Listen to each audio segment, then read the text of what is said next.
જય શ્રી રામ મિત્રો, આપ જોઈ રહ્યા છો આપની ચેનલ યુટ્યુબમાં આપ સૌનું સ્વાગત છે। આપને આ વિડીયો પસંદ આવે તો લાઈક કરજો, શેર કરી દેજો અને સબસ્ક્રાઈબ પણ કરી દેજો, જેથી આવનારા નવા વિડીયો આપ સુધી તુરંત પહોંચી શકે।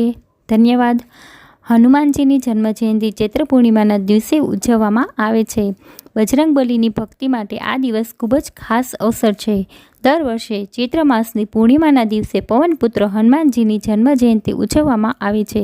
આ શુભ દિવસે માતા અંજલિ માતાને હનુમાનજીને જન્મ આપ્યો હતો।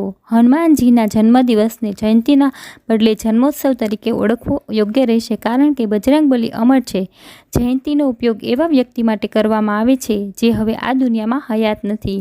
હનુમાનજી એવા ભગવાન છે કે જેને સાચા હૃદયથી યાદ કરવામાં આવે તો તેઓ દરેક સંકટમાં ભક્તોની રક્ષા કરે છે, તેથી તેમને સંકટ મોચન કહેવામાં આવે છે। હનુમાનજી મહારાજ એ દેવોનો પણ દેવ એવા ભગવાન શિવના 11 રુદ્રમાં છે, અર્થાત હનુમાનજી મહારાજ એ ભગવાન શિવનો જ અવતાર છે। હનુમાન જયંતિની જન્મકથા આપણે સાંભળીએ।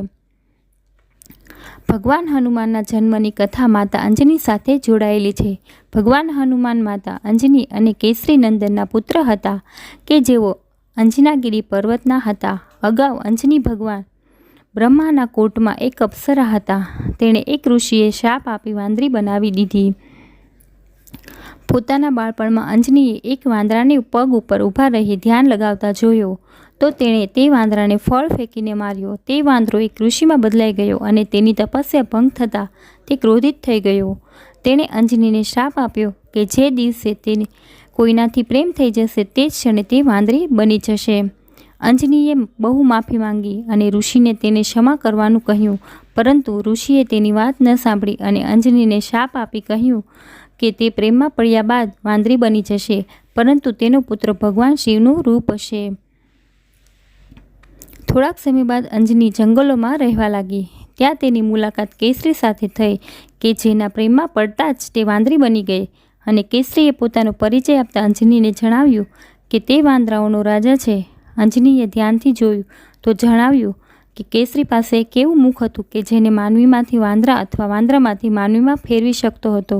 કેસરી તરફથી પ્રસ્તાવ મુકાતા અંજની માની ગઈ અને બંનેમાં લગ્ન થઈ ગયા। અંજનીએ ઘોર તપસ્યા કરી અને ભગવાન શિવ પાસે તેમના જેવો એક પુત્ર માંગ્યો। ભગવાને તથાસ્તુ કહીને બીજી બાજુ અયોધ્યાના રાજા દશરથે પુત્ર પ્રાપ્તિ માટે પુત્રકામેષ્ઠી યજ્ઞ યોજ્યું। અગ્નિદેવને પ્રસન્ન કર્યા બાદ તેમણે દેવીએ ગુણો ધરાવતા પુત્રોની કામના કરી। અગ્નિદેવે પ્રસન્ન થઈ દશરથને એક પવિત્ર હલવો આપ્યો। તેણે 3 પત્નીઓમાં વહેંચવાનું કહ્યું। રાજાએ મોટી રાણી સુધી હલવો પતંગ વડે પહોંચાવ્યો। ત્યાં જ વચ્ચે ક્યાંક માતા અંજની પ્રાર્થના કરી રહી હતી। હવનની વાટકીમાં તે હલવો પડ્યો। માતા અંજનીએ તે હલવો ગ્રહણ કરી લીધો।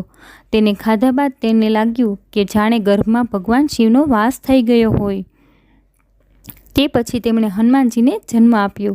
ભગવાન હનુમાનજીને પવનપુત્ર એટલા માટે કહેવાય છે કારણ કે હવા ચાલવાના કારણે જ તે હલવો માતા અંજનીની વાટકીમાં આવીને પડ્યો। ભગવાન હનુમાનજીના જન્મ લેતા જ માતા અંજની શાપ મુક્ત થઈ પુનઃ સ્વર્ગે જતી રહી।